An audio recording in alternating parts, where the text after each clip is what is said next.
Previously on Camp Out West US.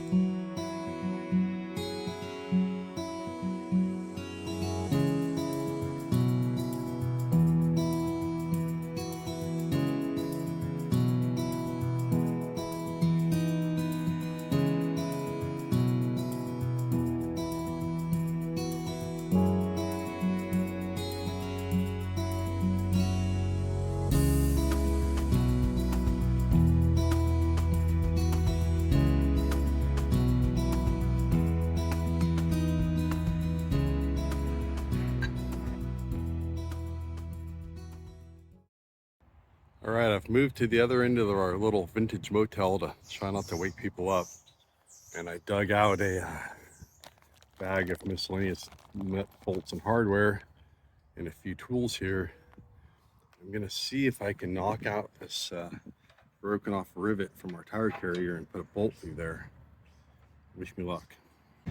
All right, we got the broken off rivet here punched out and stuck in a bolt with a nylock nut, so hopefully we'll be good to go the rest of the trip. Good morning. We're still here in Winnemucca. We had a great night's sleep at that Shady Court Hotel. That place, I highly recommend it.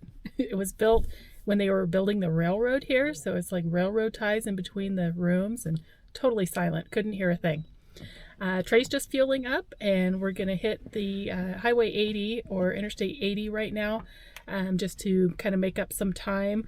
We're in a rush to beat the heat, so we're going to have to cut some things out of our schedule that we wanted to see because it's going to be 100 degrees in a day. So today is pretty much our last day for really exploring before we head to higher elevation to cooler temperatures. But we'll take you along to the next part of the journey.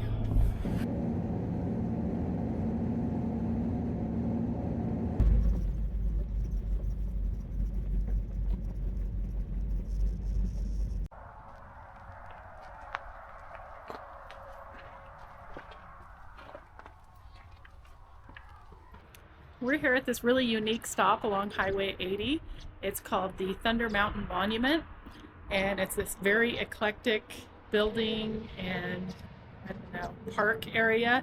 It was built by a man named Frank Van Zant, who later became known as Chief Rolling Thunder, and this is just his imagination at work. We'll show you around.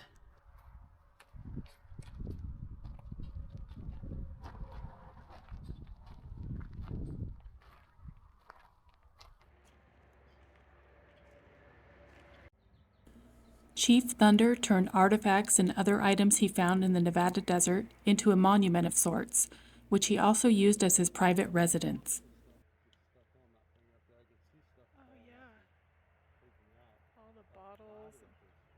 He took his finds along with scrap metal and patched it all together with concrete and called it a day.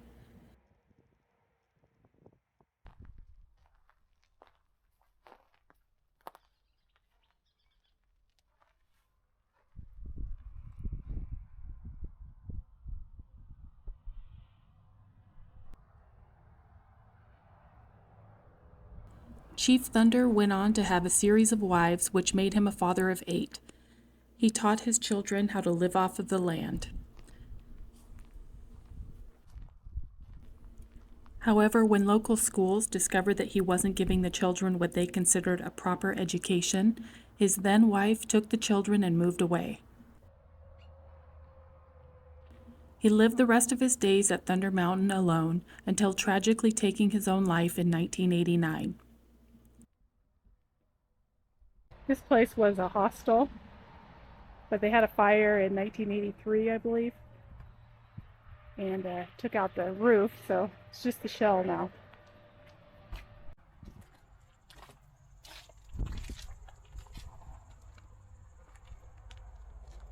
Oh, you can see remnants of the fire there.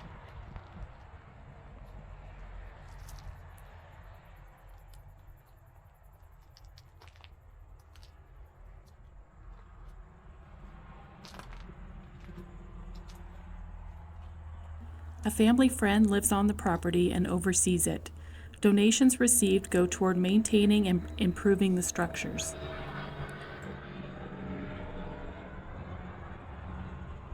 So this is a really cool stop along Interstate 80.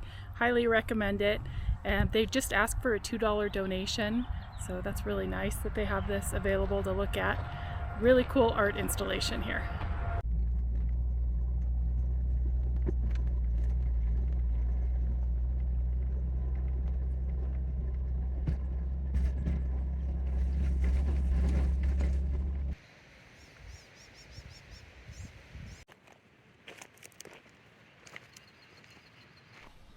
So we're up here at Humboldt City, and it's a ghost town. And it came to be in the early 1860s. There was a silver strike here. And at its heyday, it had 500 residents. It had a couple of hotels and stores and saloons. So it was a pretty significant little town. It ended up declining around 1869. I think they lost their post office that year. But there's still some buildings standing here, so we'll show you around.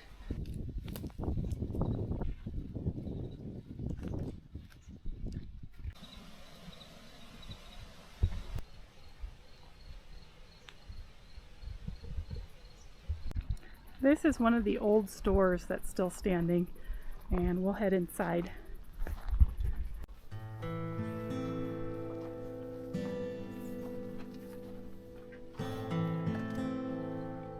Oh, wow.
We're here at a park in Lovelock, Nevada. It's just kind of a stopping point. We'll get fuel and eat our burritos that we cooked in the Hot Logic, and then we're off to explore some more ghost towns.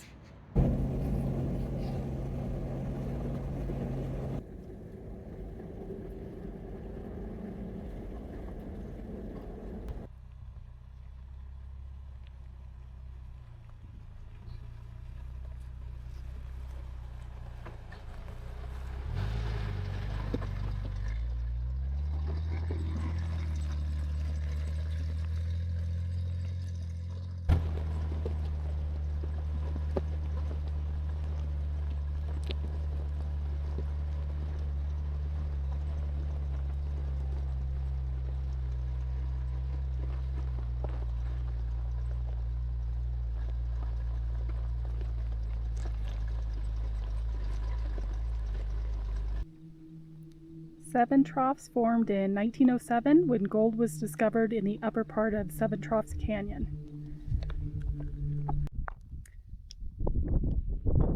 In 1907, it had a post office, saloons, stores, and a population of about 350 people.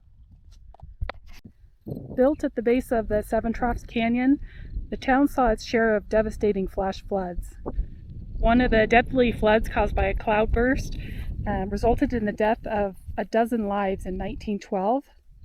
Wooden buildings and a bank vault were washed 2 miles down to the flat below. The Seven Troughs mine closed when they hit water at 1,600 feet, which flooded all the mine that they dug out so far, and they were unable to drain it.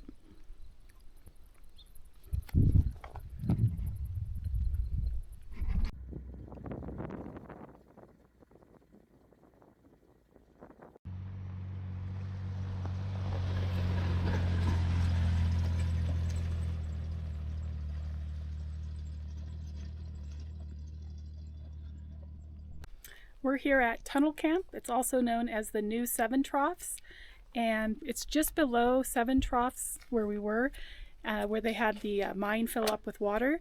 So their plan was to drill a tunnel to reach where the water flooded there and drain that mine so they could start mining there again.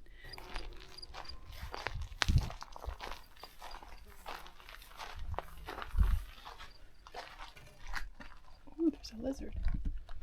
Hey, buddy. Looks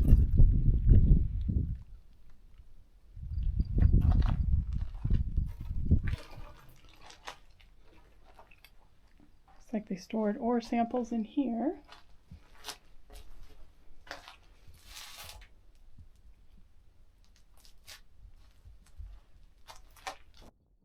The Nevada State Mining Company was organized in 1927 to build a 100-ton cyanide mill and drive a tunnel into rock workings of the old Seven Troughs mine. The tunnel was to eliminate drainage and hauling problems that ended the original Seven Troughs mining endeavor. The company camp contained about 30 structures, including a store, bunkhouse, bathhouse, powerhouse, and the superintendent's home in this brick building. So this is the superintendent's office.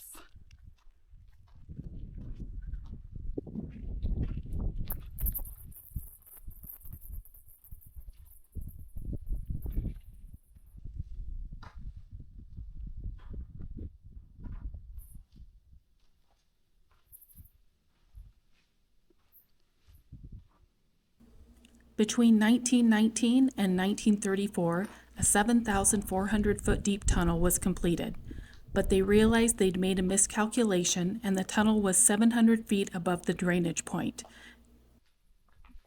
That and a significant lack of ore led to the town's demise in 1934.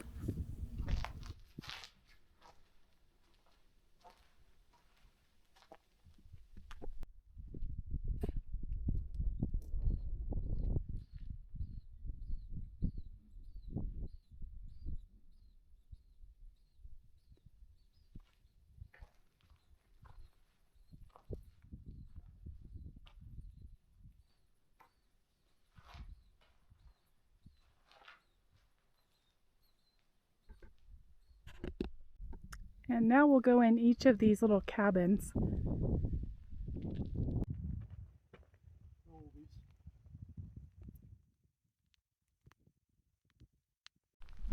This is the first one. It looks like the smallest.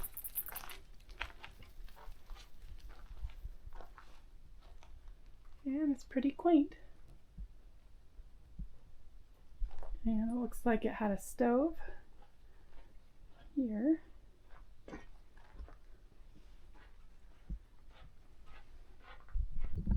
This is cabin number 2.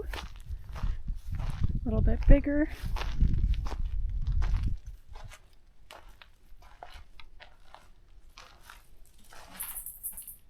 And lots of graffiti.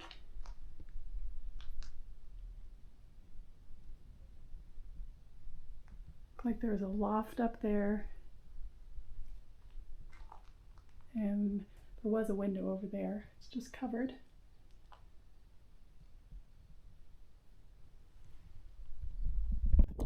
Cabin number 3 has a really cute shape. A little overhang porch.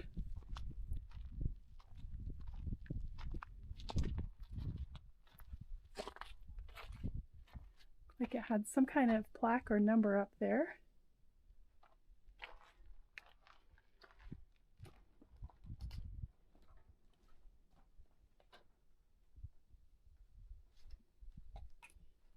This one's pretty clean inside compared to the other ones.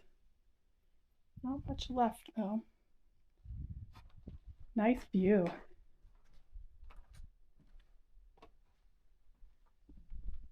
And this is cabin number 4. It looks like the biggest cabin.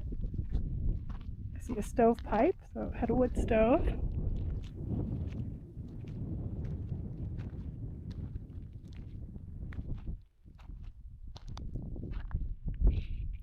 Still has a door attached.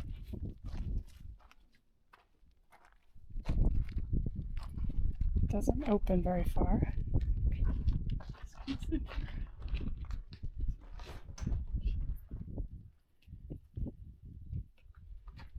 Alright, this one still has some interior. Lots of graffiti.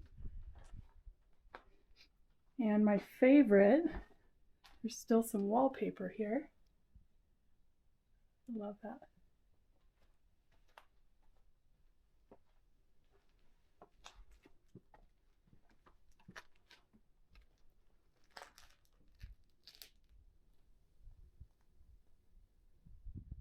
Kind of addition on the back.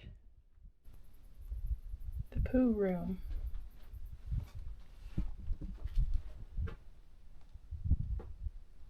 Sure enough.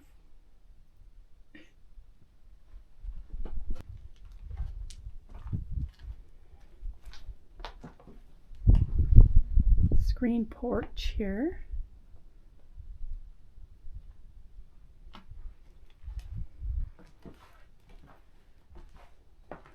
Six-pack Shaggy was here, celebrating the new era.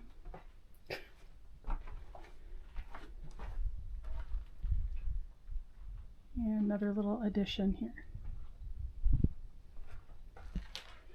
There's more wallpaper and linoleum. That's pretty cool.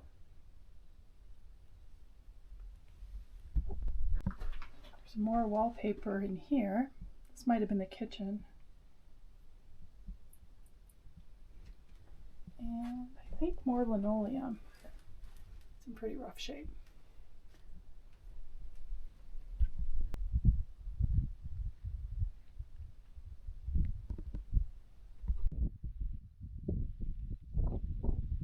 And this is the last little tin building. It's up on top near the mill.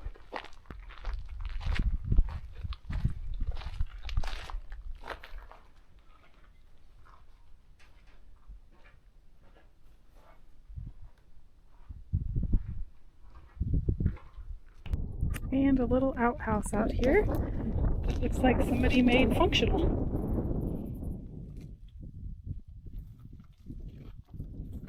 Haunted shitter. And this is the cemetery for the dozen people that were killed in the flash flood in 1912.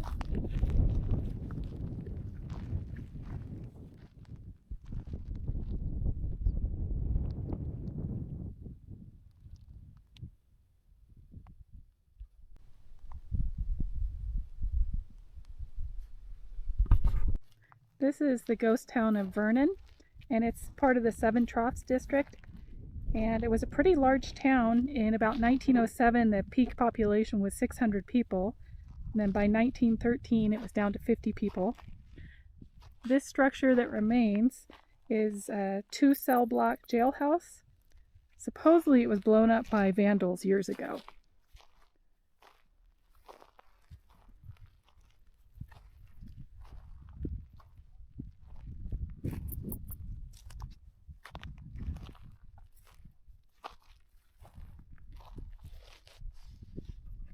Here's a marker for the town of Mazuma.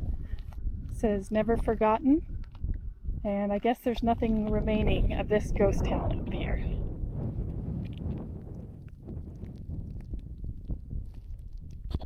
There is a little bit remaining of Mazuma. This looks like the remnants of the mill here.